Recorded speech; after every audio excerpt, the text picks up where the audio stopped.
মৰমৰ ছাত্ৰ ছাত্ৰীসকল, আজি মই তোমালোকৰ আগত এডুকেশ্যন বা শিক্ষা বিষয়ৰ আৰু এটি নতুন চেপ্টাৰ লৈ উপস্থিত হৈছো। আজি মই তোমালোকৰ আগত চেপ্টাৰ 3 টো আলোচনা কৰিম। চেপ্টাৰ 3 টো হল শিক্ষাৰ সাম্প্ৰদায়িক ধাৰাসমূহ। এই চেপ্টাৰৰ অতি দৰকাৰী কোশ্চিন আনসাৰ কিছুমান আলোচনা কৰিম। মৰমৰ ছাত্ৰ ছাত্ৰীসকল, প্ৰথম অধ্যায়ৰ নিচিনাকৈ এই তৃতীয় অধ্যায়টো ভালেখিনি প্ৰশ্ন তোমালোকৰ পৰীক্ষাত আহিব। গতিকে ইয়াৰ পৰা যেনেকুৱা 1 মাৰ্কৰ দুটা জেনাৰেলি দুটা প্ৰশ্ন বা এটা প্ৰশ্ন আহিবই, 2 মাৰ্কৰ দুটা বা তিনিটা আহিব, ঠিক হেনেকৈ 4 মাৰ্কৰো আহিব, তাৰপিছত 6 মাৰ্কৰো কোশ্চিন এই চেপ্টাৰৰ পৰা আহিব। গতিকে তোমালোকে এই চেপ্টাৰটি প্ৰথমৰ পৰা শেষলৈ চাবা। ওকে, বলাচোন আজি এই অধ্যায়ৰ পৰা অতি চমু প্ৰশ্নৰ উত্তৰ অৰ্থাৎ 1 মাৰ্কছৰ কোশ্চিন আনসাৰ খিনি আলোচনা কৰো। ওকে, কোশ্চিন 1, বিশ্ব পৰিৱেশ দিৱস ড্যাশ তাৰিখে উদযাপন কৰা হয়? 2022, 2016 আৰু 2015 চনত এই কোশ্চিনটি পৰীক্ষাত আহিছিল। এইটো তোমালোকে সহজ প্ৰশ্ন আৰু আমি স্কুলত জেনাৰেলি এইটো উদযাপন কৰো। 5 জুন তাৰিখে বিশ্ব পৰিৱেশ দিৱস উদযাপন কৰা হয়। Very common and easy question. এতিয়া তোমালোকে 2 নং প্ৰশ্নলৈ আহা। 2 নং প্ৰশ্নটি হল জনসংখ্যা শিক্ষাৰ ধাৰণাটো আমেৰিকাৰ সমাজতত্ত্ববিদ ড্যাশে দাঙি ধৰিছিল? 2020 চনত এই প্ৰশ্নটো আহিছিল যে জনসংখ্যা শিক্ষাৰ এই ধাৰণাটো আলভা মিৰ্ডাল নামৰ এজন আমেৰিকাৰ সমাজ তত্ত্ববিদে দাঙি ধৰিছিল। গতিকে তোমালোকে আলভা মিৰ্ডাল ইংৰাজীত লিখিলেও হ'ব, অসমীয়াত লিখিলেও হ'ব। গতিকে তোমালোকে বানানবিলাক শুদ্ধকৈ লিখিবলৈ যত্ন কৰিবা। কোশ্চিন নম্বৰ 3, বিশ্ব জনসংখ্যা দিৱস ড্যাশ তাৰিখে পালন কৰা হয়? এই প্ৰশ্নটো 2019 চনত আহিছিল। মৰমৰ ছাত্ৰ ছাত্ৰীসকল, তোমালোকে নিশ্চয় হেলথ ডিপাৰ্টমেণ্টে বা স্বাস্থ্য বিভাগে উলিওৱা কিছুমান সমদল দেখা পাইছে।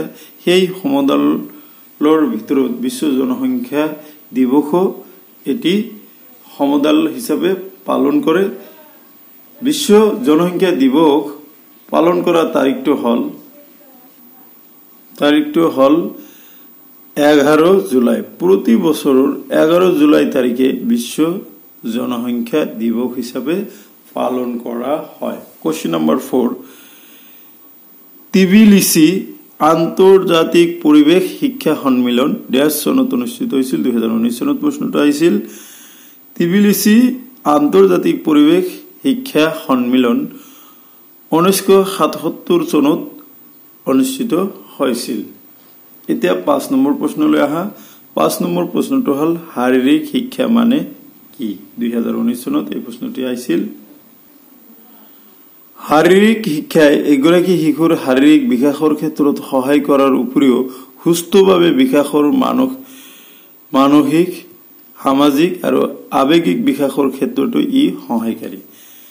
কি কৈছে যে শাৰীৰিক শিক্ষা হল এগৰাকী শিশুৰ শাৰীৰিক বিকাশৰ ক্ষেত্ৰত সহায় কৰা যিখিনি উপায় আছে সেইখিনিৰ উপৰিও সুস্থভাৱে বিকাশৰ কি মানসিক, সামাজিক আৰু আৱেগিক বিকাশৰ ক্ষেত্ৰতো ই কি কৰে?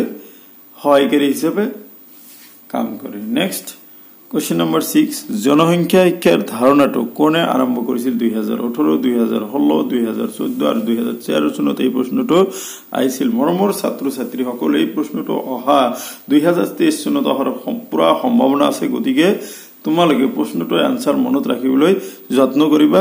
প্ৰশ্নটোৰ আনসাৰ হল আলভা মিৰ্ডাল।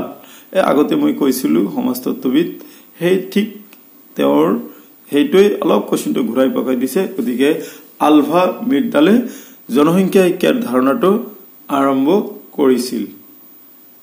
এইখিনিতে মই তোমালোকক জনাই থওঁ যে ইতিমধ্যে মই তোমালোকৰ আগত HS ছেকেণ্ড ইয়াৰৰ 8টা বিষয়ৰ ভিডিও আপলোড কৰিছো যিসকল মৰমৰ ছাত্ৰ ছাত্ৰীয়ে মোৰ চেনেলত নতুনকৈ সংযোগ হৈছে আৰু হে 8টা ভিডিওৰ যদি পোৱা নাই তেতিয়াহলে তোমালোকে পোনপ্ৰথমতে চেনেলটো সাবস্ক্ৰাইব কৰি লবা আৰু সাবস্ক্ৰাইব কৰি লৈ সেই 8টা বিষয়ৰ ভিডিওখিনি উপভোগ কৰা আশা কৰিম তোমালোকে সেই 8টা বিষয়ৰ ভিডিওৰ দ্বাৰা উপকৃত হবা আৰু অহা এইচএস ফাইনাল ইয়াৰ এক্সামিনেশন 2023 হেইবিলাক তোমালোকৰ পৰীক্ষাত সম্পূৰ্ণ কি আছে और সম্ভাৱনা আছে গটিকে তোমালোকে এই চেনেলত গৈ এই ভিডিওখিনি চাবা বুলি আশা কৰিলো বলাচোন নেক্সট 7 নম্বৰ প্ৰশ্নটোত কি আছে জানিবলৈ যত্ন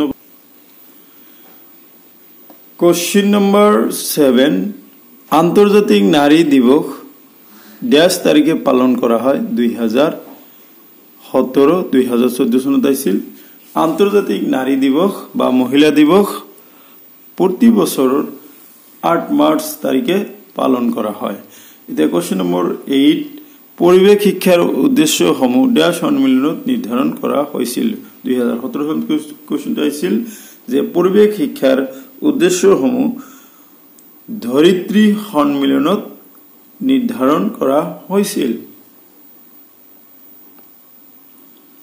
9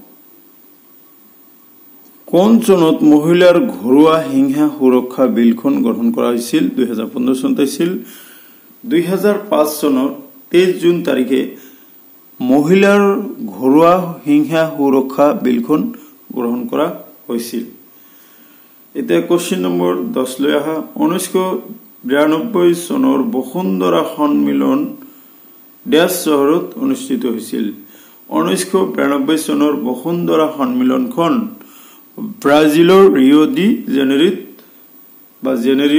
কি কৰা হৈছিল অনুষ্ঠিত হৈছিল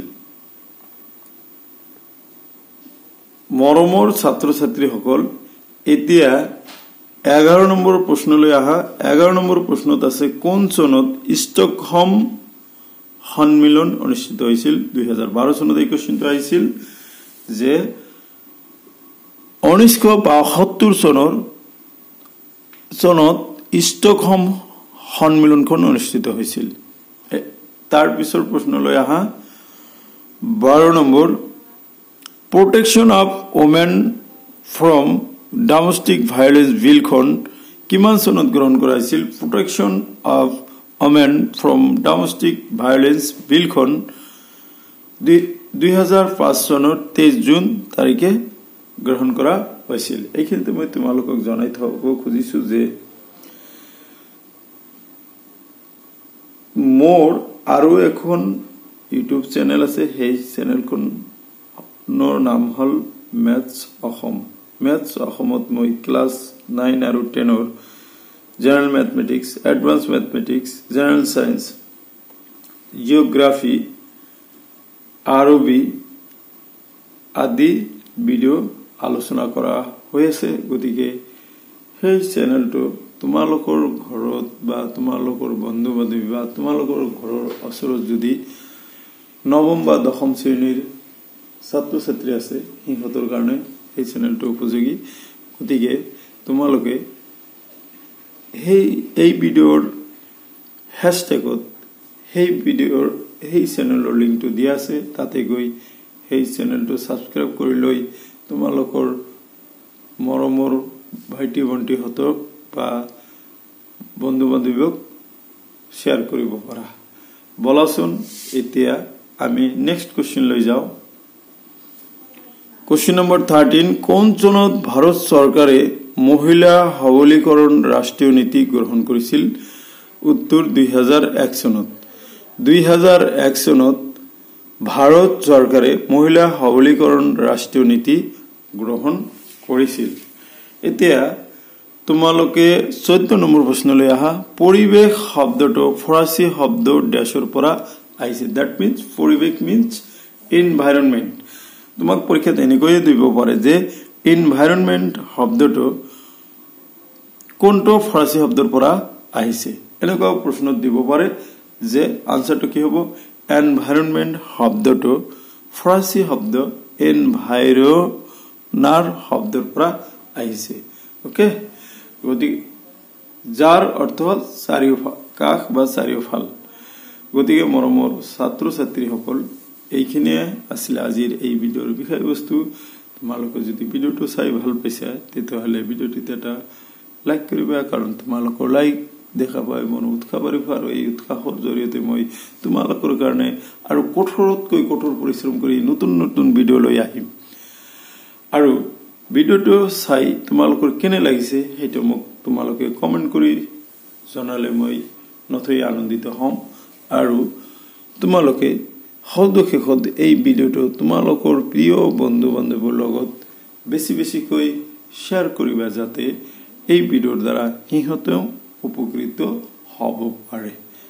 সদশেষত তোমালোকে মোক ভিডিঅ' চাই সহযোগিতা কৰাৰ কাৰণে তোমালোকক ধন্যবাদ জনাই এইখিনিতে ভিডিঅ' সমাপ্ত কৰিলোঁ। Thank U.